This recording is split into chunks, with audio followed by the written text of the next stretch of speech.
Closed captioning for Lakeland Currents is supported by the Minnesota Department of Commerce, Telecommunications Access Minnesota, and Nisswa Tax Service.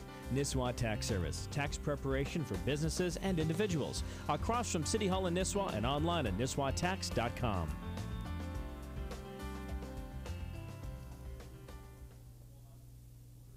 Good evening, everyone, and welcome again to Lakeland Currents, where tonight we're going to take a look on the backside of the car dealership business. And we're going to show you some things that at least I found really fascinating. We're going to start our evening with a report from Annie Cook on a dealership here in Baxter. Tom Lemire knows something about the car business. His expansive career began down in the Twin Cities. Now he's up here in Baxter at Carlson Auto Sales. Been in the business 400 years. No. I've been in the business forever. It's been my life. Car business is kind of a hobby business. It's great business to be in. Recently, there have been some changes in the business. With government bailouts and incentive programs, people are responding to the immediate situation, not the long run. Car buying for people gets expensive is when they trade in reaction to a trend, a current trend. Those trends all come and go. It'd be wisest just to hang on to what you have. However, owning a car that gets poor gas mileage may be too much for a family to handle. As they are in most area lives, people are also economizing in their car buying. So instead of getting that gas-guzzling truck, they're looking to a more fuel-efficient sedan to help them save some cash in their budget. I don't believe we are a truck society like we used to be. Certainly gas has a lot to do with that. What people look for primarily up here, I think right now, is economy. But even trying to be economic can end up costing you. People are out trying to trade off that gas guzzler, which the value has dropped, and they're trying to buy something that's economical where the value has gone up. Not all changes in car buying have been bad, though. We now have options beyond the black Model T. For Lakeland News at 10, I'm Annie Cook. I was struck this winter when we went through this economical meltdown about how dealerships affect our rural communities, and not only rural communities, cities of 100,000 people. And I read a report that said auto dealers were one of the largest contributors to a community of any of the businesses in a particular community. And by happenstance, last week I ran into a car dealer, a former car dealer who lost his dealership this spring, and he told me, without knowing that I had read this report, that 2 years ago he funded an entire marching band in his community with uniforms. And he just recently closed his dealership and lost 18 jobs. So tonight we're looking at the downside and some of the things that have happened to these dealerships because of what's happened in the last 6 months in our country and our economy. My guests this evening are on my right, Ron Beebehauser, who is the owner of Nias Chevrolet and Buick in Staples, and Scott Lambert, who is the Executive Vice President of the Minnesota Auto Dealers Association. And I might add that Ron has 31 or 32 years of experience in this business, and Scott's been in this business for 20-some years too. And maybe, Scott, we could start out with you, and you could maybe give us a little overview of what's been happening. And I know that's a lot to ask. Well, it's only a half-hour show, yeah, Ray, right. so.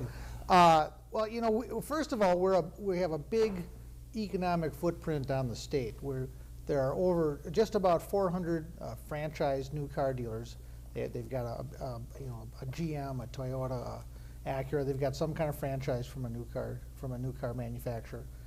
We employ about 18,000 people in this state. We're about a $6 billion industry to Minnesota. We're about 17–18% of the retail sales in Minnesota. So we show up with a big economic footprint on the state, but we've been in a slide. Since about 2003, we've been sort of trending down. So this recession didn't start last year. It started a few years ago for us. We've been selling fewer cars, fewer trucks, and a year ago in September, everything just fell off a cliff. With the economic collapse of the financial markets and everything that transpired after September 14th last year, the customers stopped coming, and the manufacturers were thrown into this economic chaos of their own, and the turnarounds that they were trying to orchestrate prior to that, the plans just fell apart. Chrysler and General Motors went into bankruptcy. We started losing dealers at an alarming rate. In bankruptcy, they threw more dealers out of business, which was really unfair, and I hope we get a chance to talk about. So right now, pre-clunker, the whole clunker program, business was off 40% to the prior year. So it was going down, and then it went down another 40%. So that's a pretty steep drop for any business to try and withstand. Now the clunker program probably helped with those numbers, so we're not going to end up, the year won't be quite as bad, but we've been through a lot. 2009 has been a really, really difficult year. How many dealerships have we actually lost or are on the verge of closing at this date? Well, since 2003, when I kind of marked this as starting, we've lost about 90 dealerships just through market forces, and that's just kind of the free market working. When we went into bankruptcies, when Chrysler and GM went into bankruptcies, we lost 54 total. Chrysler did 18 and GM did the rest. They just took dealerships that had survived all of this economic mess. Many of them are profitable, and that's what really burns me on a lot of this. These were profitable stores that had made it through all this, and they got in bankruptcy. GM said and Chrysler said, "We're done with you," and they cut them loose and got them out of the market. And so a lot of those folks are hanging on because they're hoping Congress will reverse some of this these terminations, and those negotiations are going on. But it's been very unfair, and it's been, they sort of turned the free market on its ear. They said, we're gonna pick winners and losers. It doesn't matter what, whether Ron's been running a good, successful business, but Ron has the right to succeed and fail every day. In bankruptcy, the factories came in and said, you lose, and you lose, and you lose, and we'll let the rest of you guys be okay. And dealers who are making money and employing people and selling cars and servicing their communities are left around the state, and I mean all over the state, going, well, what happened? I want to be a GM dealer. I want to be a Chrysler dealer. I've survived all of this trouble, and now you're just taking my franchise away for what? Well, because we can, was sort of the answer. And I know you represent all dealerships, and I might add that we're talking about dealerships here as being imports or domestic. We're not talking about used car dealerships per se. I know in communities like Little Falls, I think they're down to one car dealership. Wadena at one time had 4 dealerships, and they're down to none as of today. Ron, what's this past 8 months or a year been like for you, sitting there wondering if you're even going to be able to continue your dealership with General Motors? Well, it's really been interesting because we're trying to run our business on a day-to-day basis. B, we're trying to get information from General Motors. What's going on? How are you deciding this? How are you deciding that? And no one seems to really know, when we talk to General Motors, what is or is not going to be used as criteria. Even today? Even today. As recently as earlier this week, we were given a phone call by our area sales manager for General Motors, and he's been let go. After 24 years of being area sales manager and our contact, he's no longer there. And he doesn't know why or what happened other than they're downsizing. Everyone's really been out of the loop on what's going on. And it's really, really frustrating. How many employees do you have at your facility? We have about 25. 25. And Staples is a town of 3,100 people. 25 jobs is pretty important in that community, as all of these jobs have been in these dealerships. I might add that imports are affected in the same way for the sales. I mean, you look at Toyotas and Hondas, they've all had this slide. Mm-hmm. It's not just been GM and Chrysler, but they haven't had to deal with the many issues that you folks are dealing with because the federal government's been involved in these two companies. So you're pretty certain that you're going to be able to keep your dealership at this stage, aren't you? Well, earlier this summer, General Motors sent out letters of wind down agreements to discontinued dealers. And we were fortunate enough to get a continuation letter that we were given 7 days or so to sign and get it back to General Motors. And it had a lot of new requirements and language in it, kind of, I hate to say it, screwing up our old franchise agreements that we had with the manufacturer. So at the current time, yes, we're... But you're not sure what all of these new requirements are going to be, are you? They haven't taken place yet. No one knows, as far as I know, when they are or how they're going to affect us. Scott, I know that some of the reports I've seen, some of these dealerships have been in business since the 1920s and 1930s. Yeah. And many of them were profitable. Right. And I know there's some legislation being proposed to get some of those back on the table. Right. Could you talk a little bit about that? Well, because this all happened in federal bankruptcy court, and because Congress invested so much money in Chrysler and General Motors, they've invested about $67 billion in both of them so far. This is a federal problem right now. And we feel that the way the terminations were conducted by both companies were unfair and unnecessary and un-American. And so we have gone, as a collective group nationally, we've gone to Congress and said, we think that there ought to be a better way to look at this and a better way to do this and look at these problems. We don't cost the manufacturers anything. Ron owns the property, he buys the cars from the manufacturers, he buys the parts from them. They're not done on consignment, it's his investment. When the manufacturers sell a car to Ron, he turns around and sells it to the consumer. He's the customer of the manufacturer.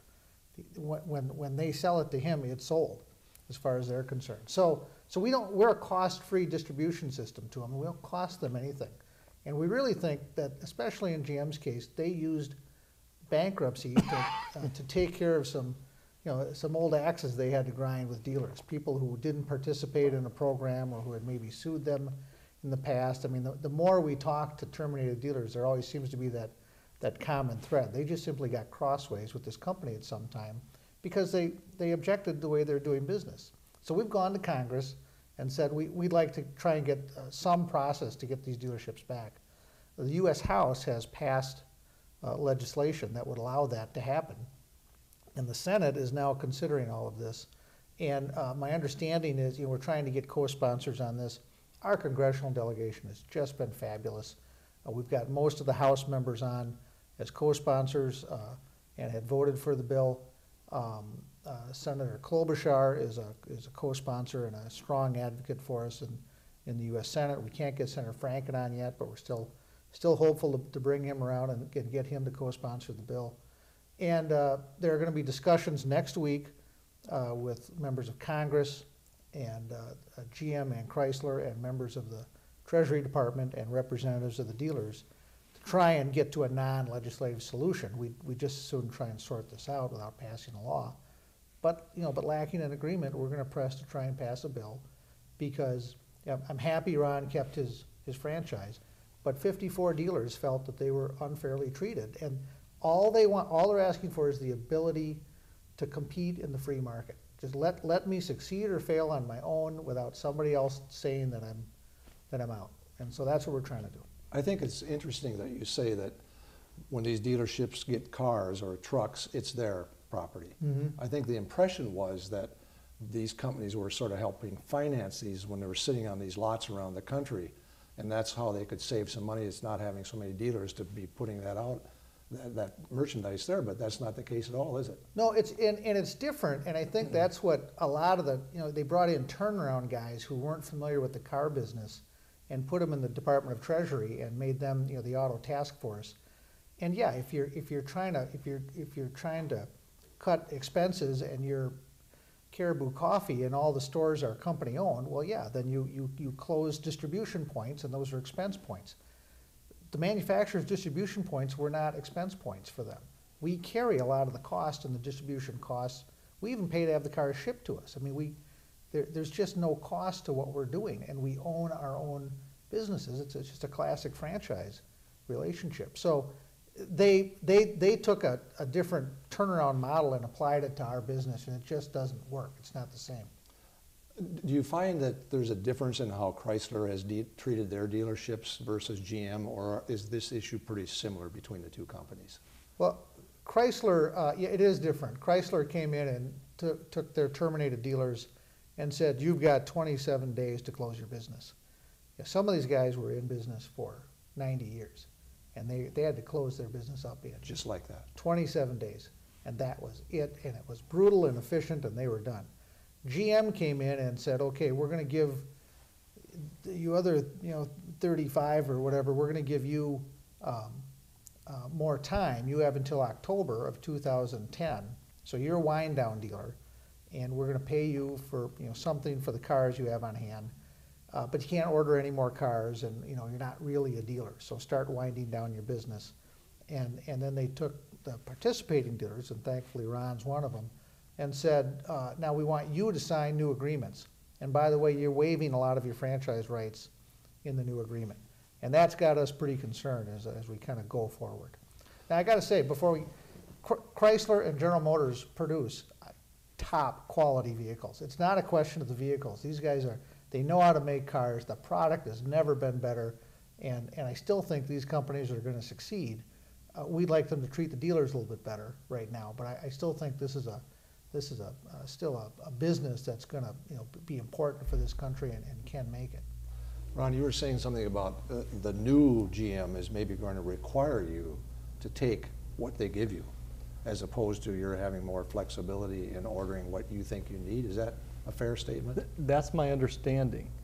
In the past, we were allocated certain numbers of cars and trucks each month, and we were given the flexibility of negotiating whether we wanted all of these or some of them or more of some others.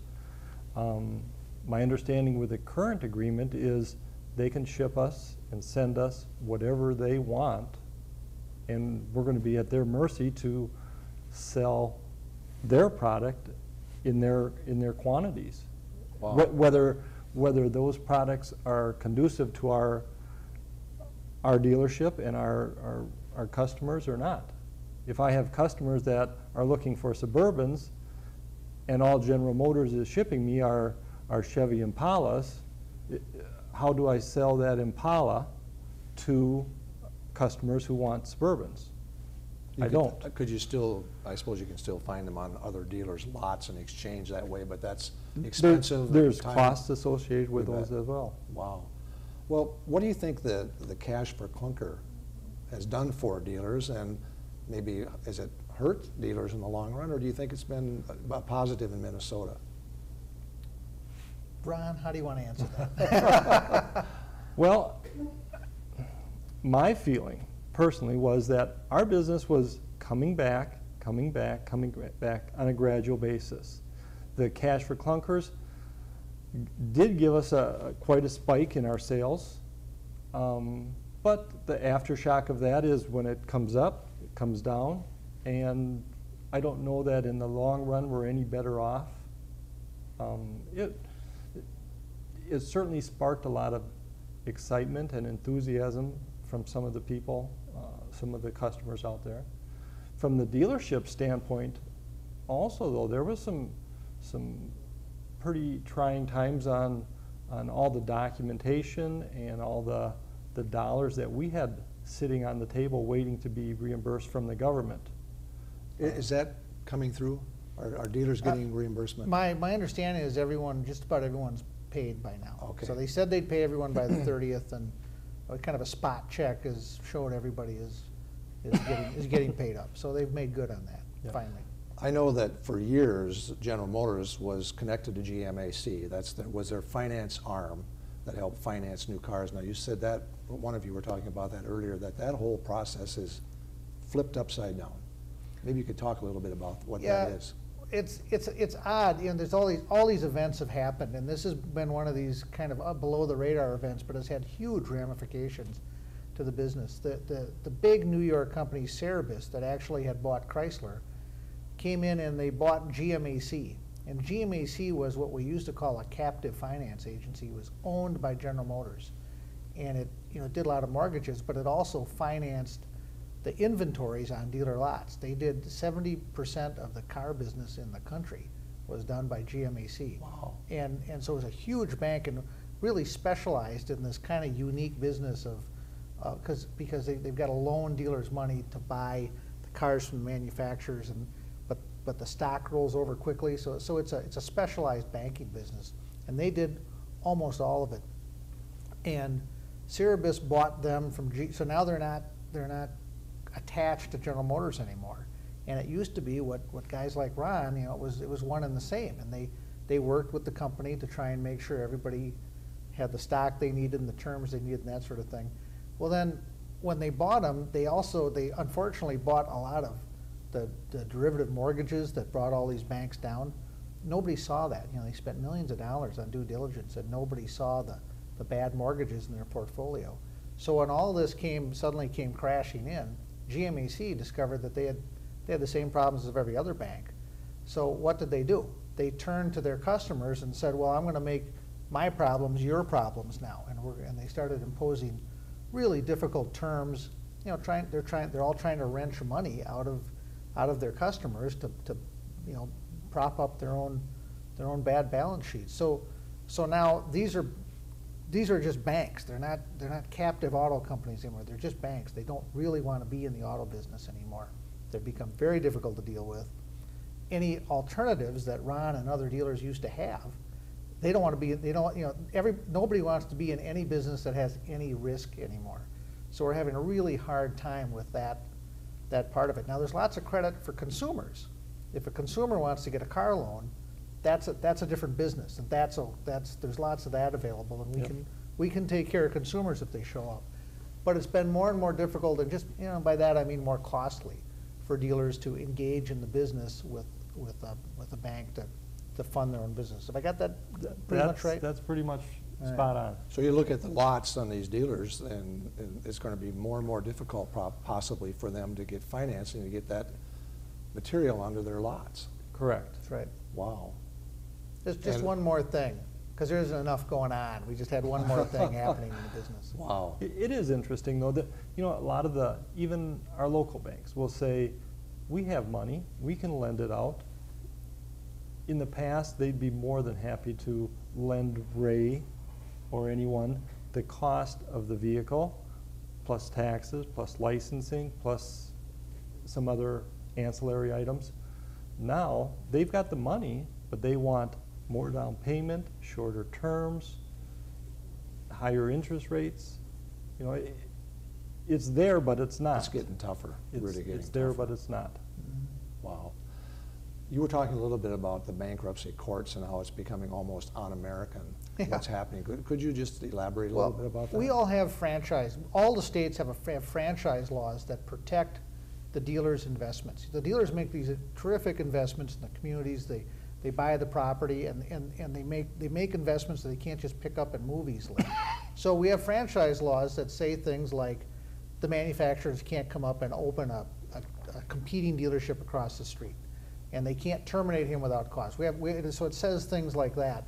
And when they went into bankruptcy, the bankruptcy court voided out, for the 30 days that they were in bankruptcy, voided out that law. And that's what allowed them to terminate dealers without really cause, without showing cause, and force them to sign new agreements that really violate our franchise laws. So we're all taking a pretty hard look at that. And it is un-American. This is guys in Detroit moving pins around on a map. And every time they do that, there's a business, and there's people, and there's employees, and there's service to the community that's being disrupted, and they don't care. And the franchise laws are supposed to protect that. So we're going to go back to the Minnesota legislature this year and see what we can do to tweak our law and get some of the rights back that they had to sign away to remain in business. That does sound un-American, doesn't it? It is. It really is tragic. Yeah. Are the states pretty united, the dealers in other states pretty united in their efforts in Washington to try to get these things resolved? Absolutely. Yeah, this is nationwide, and there's been a big grassroots movement. That's why we passed a bill out of the U.S. House of Representatives, because every congressional district, everybody turned around and went, "What do you mean you took this guy out of business? He was making money and he was servicing this community. What do you mean he's gone?" I mean, I don't understand that. And they couldn't get a good answer from the manufacturers. This happened nationwide, and congressmen are mad, and they should be. It reminds me of when I was a kid, there was an implement dealer in just about every community. Yep. There was a creamery in just about every community. That's right, yeah. And those have all gone. And imagine living in Wadena or some of these other communities now where they purchase a new car or a truck. They can't purchase them now in that community. If they buy a new vehicle, they might have to go 50, 60, 70 miles just to get the warranty, the service work done. That's a huge inconvenience for customers too, I would think. It's hard when it's 20 below out too. It really is. These are problems. It really is. Yeah. Well, where do you think we're going to be next year at this time? I think we'll be selling lots of cars, and this will all be a distant memory. I hope the economy comes roaring back, and people feel good about their jobs and their future, and they buy a new house and they buy a new car, and we all talk about the wild year of 2009. That's what I hope. And I believe that's true. There's a light at the end of the tunnel, and it seems like we can see it now. For a while there, it was pretty cloudy bleak. out there. Yeah. And if there's something we could tell people, it would be to go out and buy a car. They should go out and they should kick a tire and try and fill a dream. That's right. And I think you both have enlightened us a great deal on how complex this really is. I think many people just thought it was a matter of getting rid of too many dealerships, but that's probably the farthest thing from reality, isn't it? It Correct. really is. Well, I think that's true. Yeah, Yeah. I think it's true. Wow. It's too bad. Well, Scott, thank you for being on the show. Appreciate your input and expertise. Well, Ray, thank you. And Ron, thank you for being on the show too, and best of luck to you in your business down the road. Thank you very much. I'd like to tell you about a couple of the oncoming shows that we've got. The next current program will be on H1N1 virus. We're going to have some of the top experts in the state here talking about the H1N1 virus. And the second show in October is going to be with Senator Roy Terwilliger, who is the president of the Metropolitan Sports Commission. We're going to talk to him about what happens in 17 games when the Minnesota Vikings are done. Where are they going to go? What are they going to do? That should be pretty interesting. You've been watching Lakeland Currents, where we talk about what you're talking about. I'm Ray Gildow. So long until next time.